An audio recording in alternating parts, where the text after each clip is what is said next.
If I hear the words chromatic aberration one more time, there will be a murder-suicide.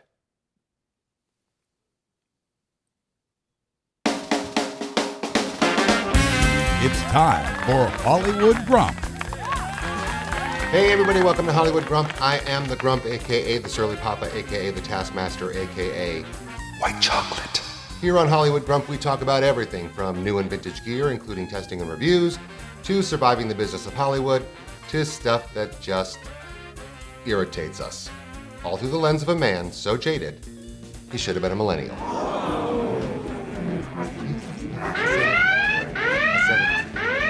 For all you gear nerds out there, today's episode is shot on a Zeiss Jenna 24mm f2.8, adapted to Micro Four Thirds.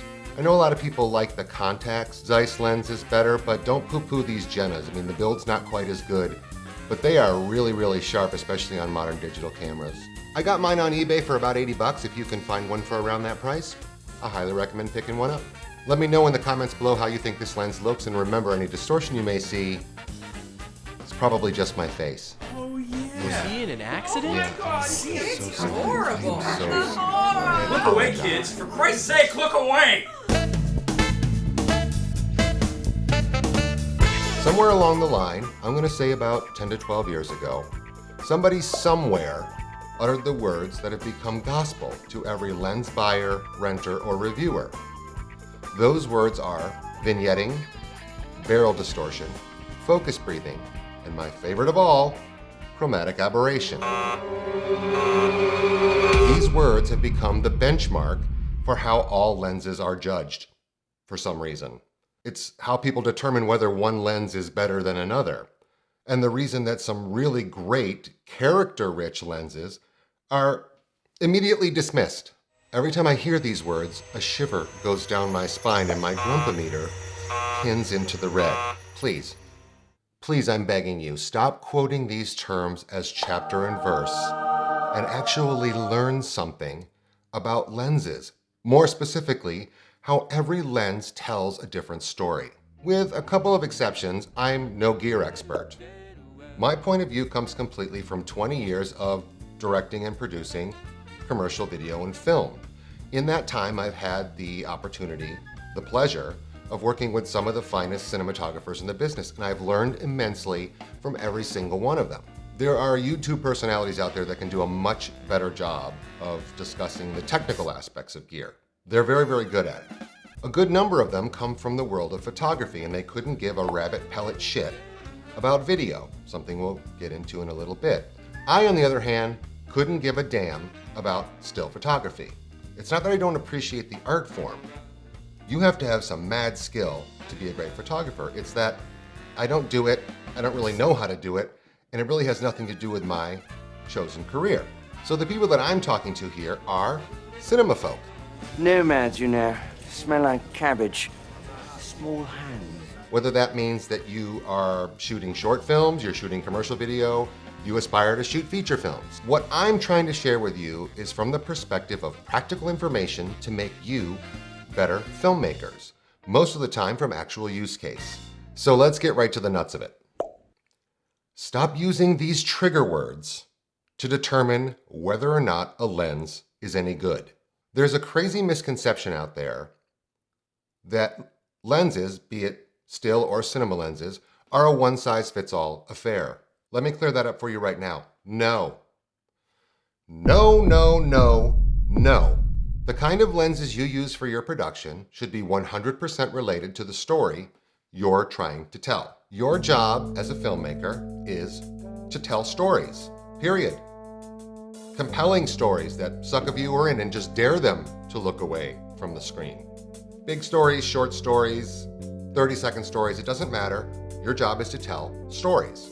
So if somebody watching your story is taking the time to look around the frame and notice that there's barrel distortion or vignetting or chromatic aberration, you have done something terribly, terribly wrong. You have failed miserably. Go to hell, old man. I know your parents. It means that your story was so boring, so lackluster, that you couldn't keep the viewer's attention on the action happening on the screen. They were looking around, they were wandering. When a story grabs the audience and draws it in, and does it well, none of this bullshit lens defect nonsense makes a damn bit of difference. I want you to do something right now. I want you to think of the top 20 best movies you've ever seen. Preferably from the film era, when movies were shot on film. I will guarantee you that a great number of them are shot with horrible lens defects. Guess what? It didn't matter at all, because they were so good at keeping you inside the story that the lens performance didn't make a damn bit of difference. I'll give you an example and a little bit of homework. Stanley Kubrick, in my opinion, is one of the greatest directors ever. Not only was he able to bring great stories to life, but he was an intense gear nerd. Often when he was deciding what lens to use for a film, a process that took months and months of testing, he would get several copies of these same exact lens, and I mean 5 35mm T2.0 lenses, just to see which one he liked the best. He was also the owner of one of the rarest lenses ever made, a Zeiss f/0.7. It was made for NASA to shoot in space. But he wanted to be able to shoot his masterpiece, Barry Lyndon, in virtually nothing but candlelight. So he needed a lens that could gather a lot of light. In fact, I think he owned 3 of the 10 that were ever made. So this guy was really into lenses. Now, go back and watch The Shining, a fantastic movie. In particular, watch any of the scenes with Danny and his mother running through the hedge maze in the snow. Now look at the top of the frame where the hedge meets the sky. The chromatic aberration is abysmal. Horrible. There's so much fringing it looks like they were trying to shoot it in 3D. Horrible lens performance. Did it matter? Even a little bit? I'll save you the time. No. No, it did not. You can't pry your eyes off the action happening on the screen. I'm betting less than 10% of people have ever even noticed it, and at that after watching the movie 24 times or more. Not only that, half the shots in the movie are soft. I mean, they've been enhanced over time for digital releases, but they're soft. I don't mean out of focus. I mean, John Alcott is a legendary cinematographer. I mean, the lenses themselves ain't so sharp. And we're not talking about cheap, shoddy glass here. We're talking about lenses that most of us would give a body part to own. Cooke Veritol zooms, Zeiss super speeds. The overall look of the film, partnered with exquisite storytelling, made you ignore all of that stuff. It wasn't important. The lens performance didn't matter. It kept your eyes where they belong. Alien. In my top 5 favorite movies, shot on my #1 favorite lens of all time, Canon K35s. K35s are tack sharp in about that much of the frame. The rest of the frame is a muddy, convoluted mess. Again, no slight on cinematographer Derek Van Lint, who is a brilliant cinematographer, but the lenses in no way provided edge-to-edge sharpness, a lack of focus breathing. Have you ever noticed any of that in that movie? It took me watching it 40 times before I even looked around and saw it. And if you think it's because K35s just weren't terrific lenses, try to look up a set. Try to buy some right now. Look up the price, if you can find any. They're some of the most sought-after lenses ever made. Now, Van Lint and Ridley Scott, the director, didn't just throw a dart at the wall to determine which lens they wanted to use for this movie. Months of testing all pointed to the fact the K35 was the perfect lens to tell this particular story. So this wraps back to a couple of things I mentioned at the beginning of the video. One, I mentioned most of my videos will have nothing to do with still photography. And 2, there's no such thing as a one-size-fits-all perfect lens. And yet, time and time again, I talk with young filmmakers who have seen the review of a lens and have disregarded it because they heard it had problems with vignetting or barrel distortion or blah, blah, blah, or chromatic aberration. And they also spout off on the one lens that they bought that was perfect for everything, that's permanently attached to their camera. After the wave of anger washes over me, I often ask them, where did you see this review? And 99% of the time, it's one done by a still photographer. Holy shit already. A still photographer's art form is one of a single image, one that will be printed, usually big, looked at forever in its static form, critiqued on its own singular merit. So to that end, photographers have a completely different set of criteria for the lenses that they use. Chromatic aberration? Yeah, that's kind of a big deal for a still image. Vignetting? Yeah, you don't want that in still photography. Barrel distortion? It's no good for still photography. For you as a filmmaker, all of that shit is about 10% of what should go into the lens you choose. 90% of the decision should be, what does this particular lens do to tell my particular story? Does my film call for a super saturated, super sharp look? Does it call for something warmer, like a vintage lens? Is it a romance? Is it a comedy? Is it an action movie? How will this lens enhance my story? Will some of the so-called defects actually add something to my story? Here's a little tidbit of information you might not know. Back in the days of film, directors and editors would spend considerable time and money actually adding vignetting to the corners of the frame. The idea being they wanted to draw the audience's eye to where the action was happening. It's kind of like Renaissance paintings of Jesus, where Jesus is the source of light. Religious connotations aside, it was so Jesus was the most important thing on the canvas. Your eye went right to Jesus. Every lens has its own feeling. You would not shoot The Matrix on the same lens as you shot The Godfather. They are two completely different feelings. If you glean nothing else from this video, please remember this. If you use the same lens to shoot everything you create will look the same. Oh, you can sauce it up with LUTs and get all fancy with your color, but it still looks the same. And when people see your pieces back to back on your reel, they're going to label you a one-trick pony. I'll reiterate because it's important. If people are taking the time to look around your frame and notice lens defects, you have failed miserably to tell a good story. I have news for you. Not every frame in your film needs to be poster-worthy. Okay? Character is a very important word that you all need to learn. Every lens has its own look and feeling. Character is very, very important. There's a reason that vintage cinema lenses are so sought after and so massively expensive, and it's called character. That's not to say that there aren't movies that are just absolutely gorgeous to look at. Braveheart, Unforgiven, every single frame in there could be pulled out and made the poster for the movie. Dances with Wolves, except for a couple of long lens shots that really suck, is gorgeous to look at. They're magnificent. But it took me watching those epics 10 or more times before I even really looked around and saw how perfect they were. Because until that point, it was the story that occupied my eyes and my mind. So this is getting kind of long, but to sum things up in short, please, stop using these dopey checkboxes to determine whether or not a lens is right for you. Take a bigger picture look at the feeling they project as a whole, and stop making decisions on lenses based on a still frame of a goddamn brick wall, because you will rarely, if ever, have a still frame of a goddamn brick wall in your project. Go to hell, old man! Ah! And lastly, before you go on and on and on about this perfect lens that you use for everything and is permanently mounted to your camera, I like to quote Ken Wheeler, the angry photographer, who has the perfect response to this. Compared to what?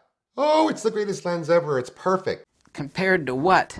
Rent lenses, borrow lenses, buy vintage lenses on eBay and adapt them to your camera just to see what they look like. Try new things. I promise you that your work will take on a whole new vibe.